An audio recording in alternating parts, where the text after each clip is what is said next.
Thoreau Scroll's commentary on the Contemplation Sutra of Infinite Life is actually Master Shandao's annotation.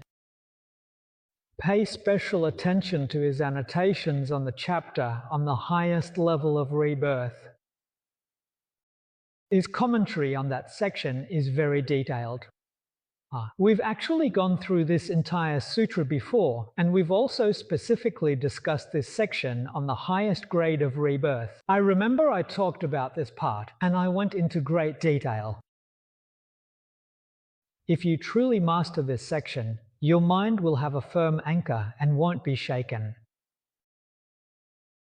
Master Shandao gives an example. Even if a great spiritual teacher tries to persuade us to change our practice, it won't work, not even if Shakyamuni Buddha or all the Buddhas come. You can say, I've chosen this path. That path may be good, but let others learn it. I need to follow this one to the end. Master Shandao teaches us this secret. If even the Buddha himself tries to persuade us and we remain unmoved, then how could any other spiritual teacher sway us?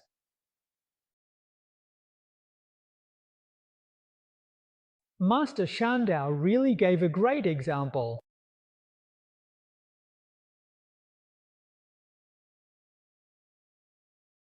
We should reflect on this more often. Otherwise, our resolve on this path is like dew on the grass, or duckweed floating on water, blown about by the wind, with no roots at all. How could you possibly succeed like that?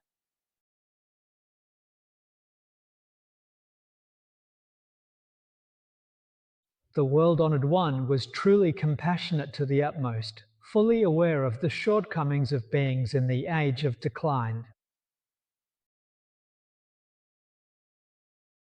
So before passing into nirvana, the Buddha compassionately left us these 4 reliances, which are important guiding principles to help ensure that disciples and practitioners in the future can definitely achieve genuine success in their spiritual practice and realize the fruits of their efforts in this very lifetime. First 4 reliances says rely on Dharma, not people. Anyone who fails to succeed, who goes against the Buddha's teachings, what are they actually doing? They rely on people, not on the Dharma. They are bound to fail.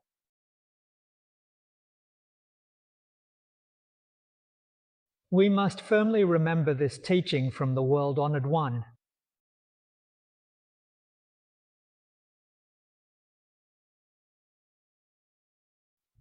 Gently and reverently reciting the Buddha's name with devotion. The Japanese promote reciting the Buddha's name based on the original vow, saying it's better than what we Chinese do. We are only reborn in the borderlands, but they are reborn in the highest grade. Where is reciting the Buddha's name by the original vow found in scripture? The 3 Pure Land Sutras and 1 treatise, later expanded to 5 sutras and 1 treatise, but none mention reciting it by the original vow. In the Infinite Life Sutra, the conditions for the 3 levels of rebirth are laid out very clearly, but you don't listen. Instead, you listen to people talking nonsense. To be honest, for us to be reborn in the borderlands by reciting the Buddha's name isn't bad at all. As for them, they don't even qualify for the borderlands. They are much worse off than us. And why is that? Because they spread rumors and stir up trouble, slandering the Buddha's teachings.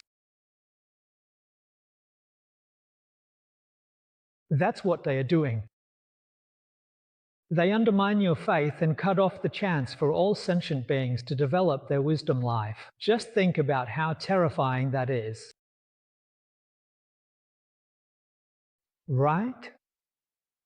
We absolutely follow the teachings of the scriptures, relying on the Dharma, not on people. They practice, I practice.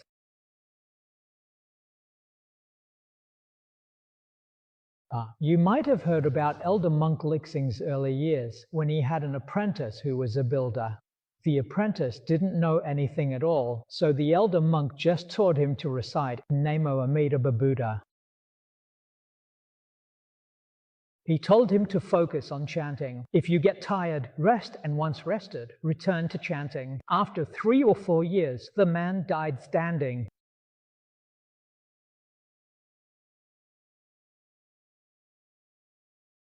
These people come to give us a personal testimony.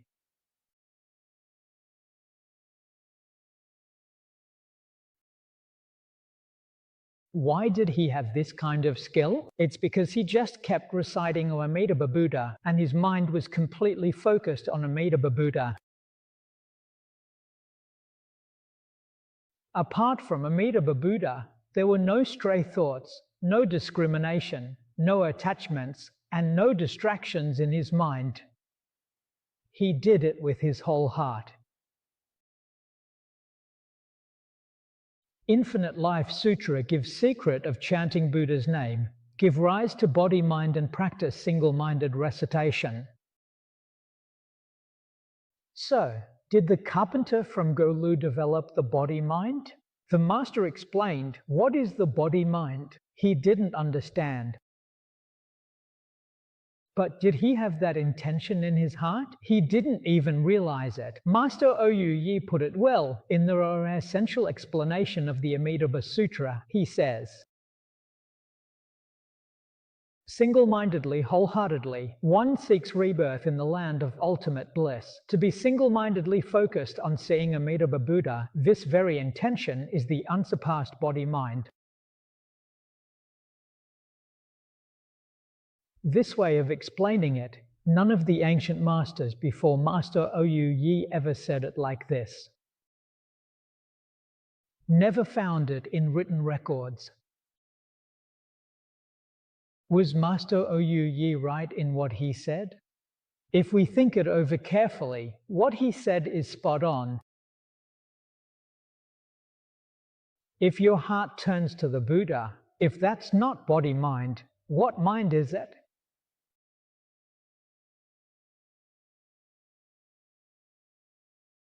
So we see so many elderly grandpas and grandmas who can't read, don't understand anything, and have never even attended a single Dharma talk. After chanting the Buddha's name for just 2 or 3 years, they pass away while standing or sitting, know in advance when their time will come, and don't even get sick.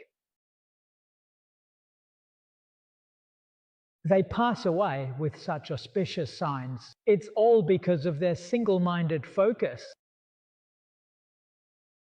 Though they haven't practiced long, they've attained concentration and achieved the Buddha recitation samadhi. They've achieved single-mindedness, mind unwavering.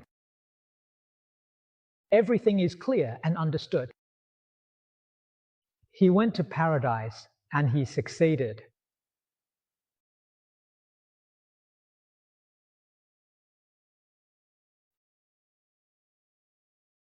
Even Dharma masters who lecture on the scriptures or practice other methods can't compare to them.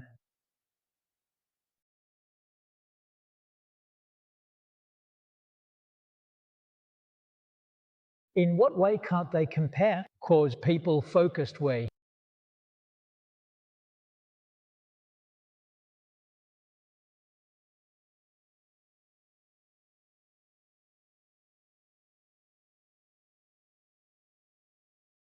Dharma masters who give lectures sometimes still have to read the scriptures, sometimes we have to prepare, so we can't help but be distracted. We also have to carefully deal with the audience and, of course, there are lots of social obligations that we simply just really can't quite avoid. So we really can't compare to that old lady. She's doing so well. She's got great blessings. People in the world might look down on her, might not even bother with her, but that's actually a huge blessing. Do you get it? Just because someone knows many people isn't lucky. That person isn't lucky. Many cause them trouble. But an old lady, unassuming, unbothered, that's fortune. If she recites Buddha's name undisturbed, nobody destroyed his kung fu. That's what we mean by good fortune. Most people don't get it. They can't see it.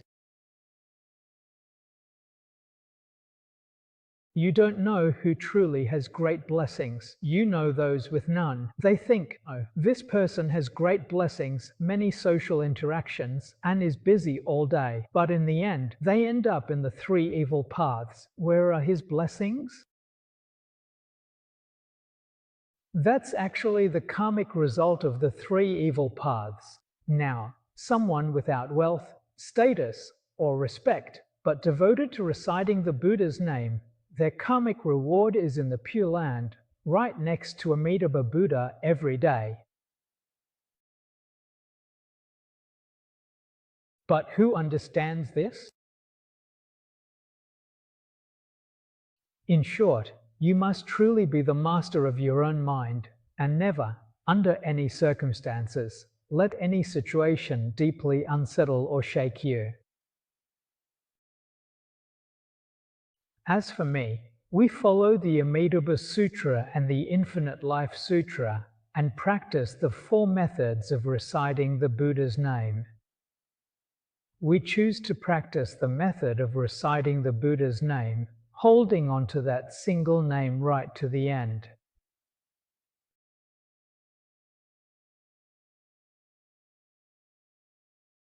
Our way of practicing this method has been passed down over many years, maintained as a tradition. It's not something we made up ourselves.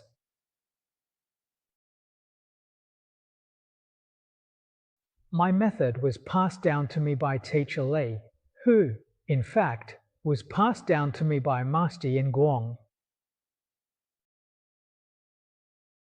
So our lineage comes directly from Master Yin Guang. Lingyan Mountain in Suzhou is our ancestral hall. Our lineage has been passed down in an unbroken line.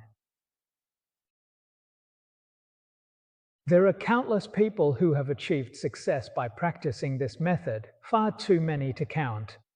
We've seen it with our own eyes and heard it with our own ears. How could we be swayed by others?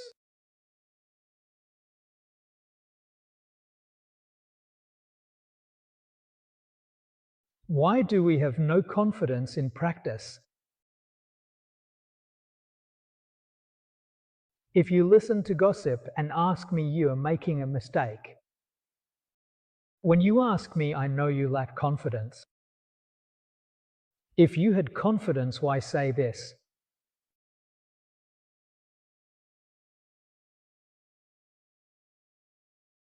So, this is also the second meaning of meditation. It means being able to truly take charge of yourself in any situation. When bodhisattvas practice these 6 paramitas, from generosity to meditation, they all fall under the category of form. What we talk about now is putting these into practice in our daily lives and in our work, each and every day. These are the 5 aspects. The last one is wisdom, prajna wisdom.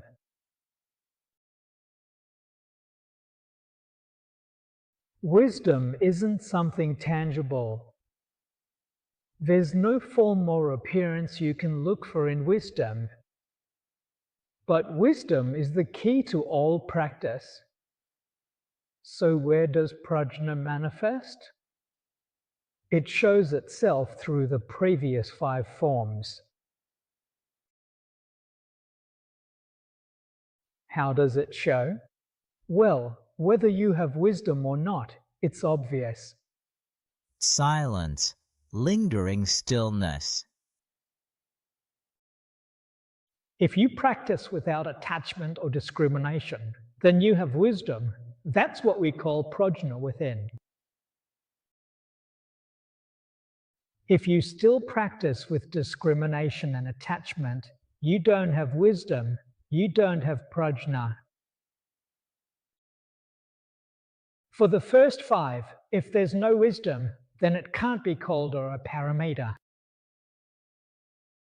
So giving, for example, can't be called dana paramita. Paramita is wisdom. So, if there's truly no wisdom in it at all, then those first five are simply just blessings that come directly from the Buddha himself. Practicing giving, observing precepts, forbearance, diligence, and meditation are all rewards from the Buddha. Even meditation is a Buddha's blessing. Being born in the four dhyana heavens or the four formless heavens, that's the blessing from meditation. So that's why you realize that within the six realms, what we call worldly meditation, like the four dhyanas and 8 concentrations, doesn't contain prajna or paramita. If there is prajna and paramita, then this meditation transcends the 6 realms and you no longer receive karmic results within them. So, what is prajna? The 600 volumes of the Great Prajna Sutra, a major collection of Buddhist scriptures, are widely recognized as the most important texts on prajna, which is the concept of profound wisdom in Buddhist teachings. They were spoken by the world-honored one over a period of 22 years during his time in the world. You should know that the world-honored one taught for a total of 49 years and spent 22 of those years teaching prajna. From this, we can clearly see that prajna is indeed a major and central subject in Buddhism. If it wasn't such an important and significant subject, then why would he spend so much time and effort teaching it?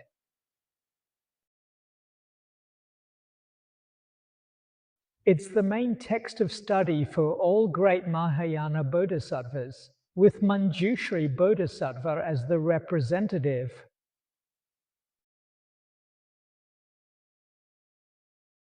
You should know Manjushri is the main figure for prajna. What does prajna cover? If you were to browse through the 600 volumes of the Prajna Sutra, it's very long. After all, 600 volumes. When you read the beginning, you don't know what's at the end, and by the time you get to the end, you've forgotten the start. The world-honored one also knew that in the Dharma-ending age, people would have this problem when reading. But after you've read it, there will be one line you won't forget. So why is it that you won't forget this one line? Because in those 600 volumes, it's repeated thousands of times, so it really leaves a deep impression. And what is this line? Just 3 words. Nothing can be obtained. This and nothing can be obtained is true wisdom.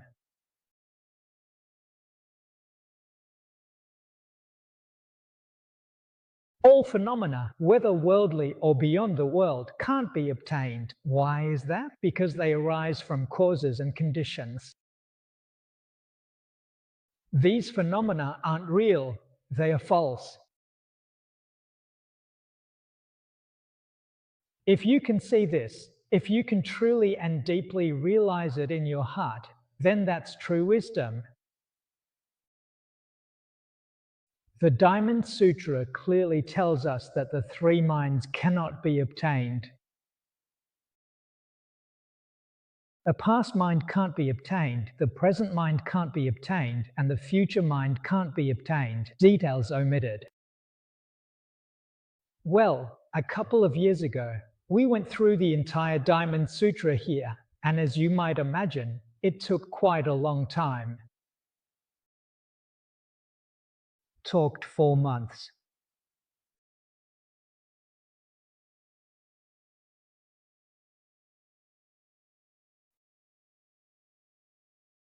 When we talk about the three minds, it means what you can attain is actually unattainable, and then we talk about all phenomena, which are what you've attained.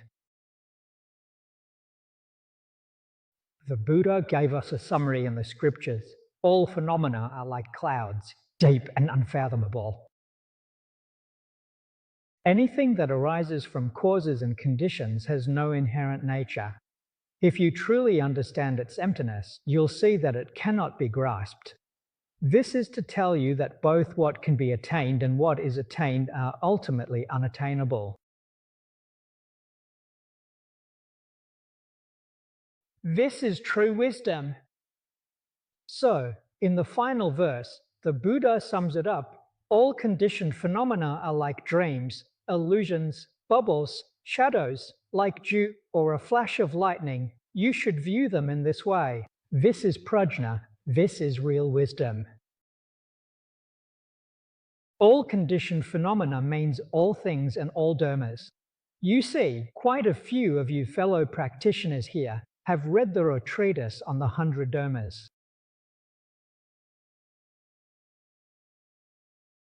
The 100 dharmas.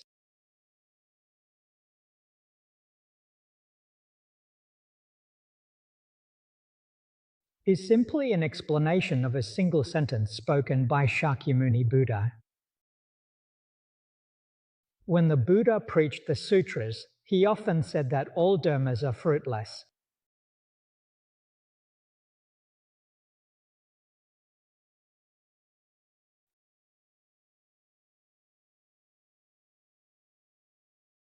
To explain this statement, Bodhisattva Maitreya composed the Yogacara Bhumi Sastra. In the Yogacara Bhumi Sastra, all dharmas are categorized into 660 types. Bodhisattva Vasubandhu felt that 660 dharmas were too many and not convenient for beginners, so he further summarized the 660 dharmas into the 100 dharmas. This made things much easier for beginners in the Buddhist teachings. So you should know, once the 100 dharmas are expanded, they become the 660 dharmas, and if you expand those, they cover all dharmas. Therefore, the 100 dharmas are the epitome of all dharmas in the world and beyond. They've been summarized.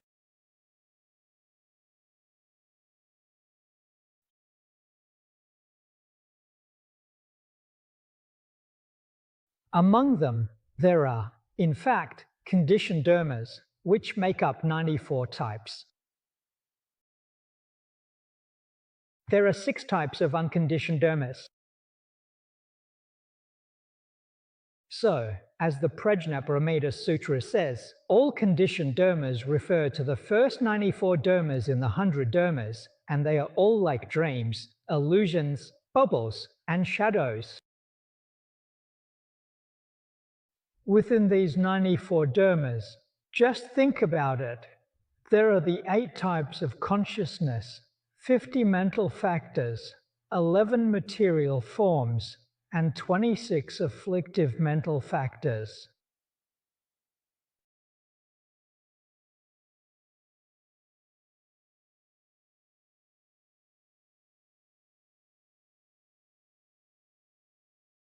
And then the afflictive mental factors, that's referring to those within the mental factors, the 11 material forms and 24 non-associated formations. Altogether, these 94 are generally referred to as conditioned dharmas, and none of them are real.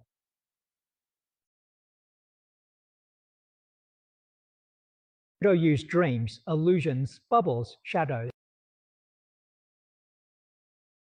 These dharmas seem to exist, but their essence is empty. They appear to be real, but in principle, they are not. Do they truly exist? Does not exist. Like dew and like lightning. Like lightning, it shows us the true nature of the four seasons. It doesn't really exist. It arises and perishes in an instant. We've discussed this in detail earlier in the Avatamsaka Sutra with everyone.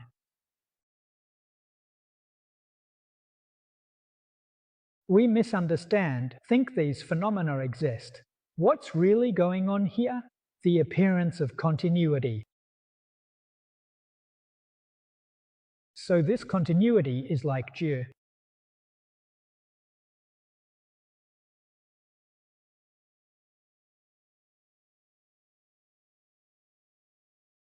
But it's not a long-lasting continuity. It's a very brief one. Our human body, in fact, this body arises and perishes in an instant. We shouldn't get caught up in it. When we see someone, we think, oh, they lived for decades and then died, but those decades are just a series of fleeting moments. What's truth? Arise and perish instantly. Birth and death are simultaneously neither birth nor death. There is no birth or death. If you say it's born, it's already perished. If you say it's perished, it's already born again.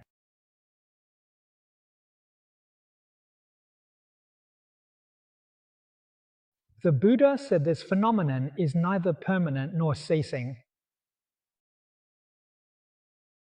If you say it's permanent, it disappears straight away. If you say it's gone, it comes back again in a moment. Thoughts. Phenomenon. Life and activity look the same.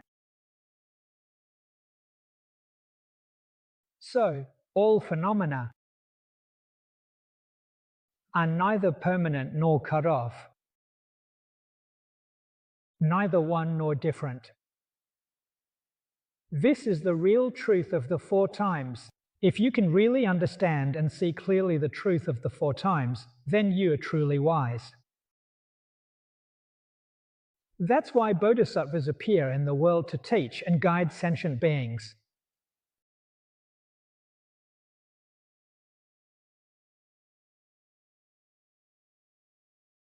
They constantly practice the six perfections.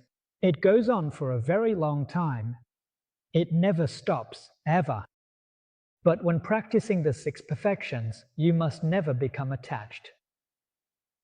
There's the one who practices, and there's what is practiced. If someone clings to the idea of a doer and what is done, then they're just an ordinary person. What is cultivating is just merit, not the true six perfections. Even if he's very earnest and puts in a lot of effort, if there's even the slightest attachment, it's not the real six perfections. No attachment or distinctions. That's something we simply can't imagine. If this person doesn't differentiate and doesn't cling, what should he do? But whether you practice generosity, uphold precepts, or cultivate patience, if you don't make distinctions or attach, how to practice? That's why the Buddha used 3 words in the sutras, inconceivable. It really is beyond imagination. The state of Buddhas and Bodhisattvas is truly inconceivable. What it means is, as ordinary people, we simply can't imagine it. They genuinely have no discrimination, no attachment. Yet everything they do is perfectly accomplished.